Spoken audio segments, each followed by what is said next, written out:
Hola, hola. Let's talk today in our lecture about soups. Okay, we're gonna do three examples, very different.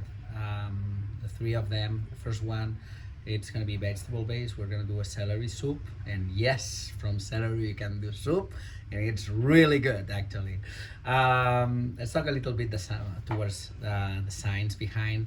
Basically, some of the techniques that we're gonna use in this method is number one, cleaning and chopping our vegetables, right? In that case, celery. We're gonna sweat celery in butter over medium heat. We want it soft but not brown, so we're gonna keep doing this for about like 5 to 7 minutes. Um, Basically, then we're gonna do roux inside the preparation, right? We're gonna add flour to the buttery celery mixture, and we'll cook it 2 to 3 minutes to remove the raw taste of flour. And finally, we'll add liquid. In that case, we'll use stock or water, depends on the availability. Most probably, we'll use stock to reinforce flavor and add more layers of complexity. We'll whisk it to avoid lumps, and we'll simmer until celery is tender, which would be around 10 to 15 minutes. Finally, with puree until it's smooth. We'll use a Vitamix to puree, and we'll finish with a little hint of heavy cream, and we'll adjust seasoning. And finally, when service requires, we'll reheat it very gently, so we don't want to cause any accidents on. We don't want to add any burning, any sourness to this preparation, right? And very important, when we're reheating creams, we'll always avoid boiling. We're not looking for a reduction. We're just looking to preserve the texture that we give to the final preparation. Okay. Um,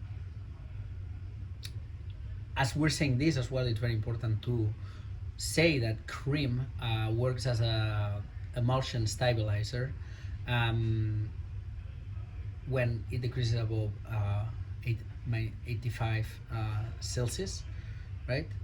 And when we're overheating this cream, we're adding a risk of breaking structure, right? So, like, that's why we don't want to boil it, right?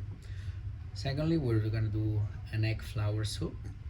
Basically, we'll heat seasoned stock and in a gentle simmer.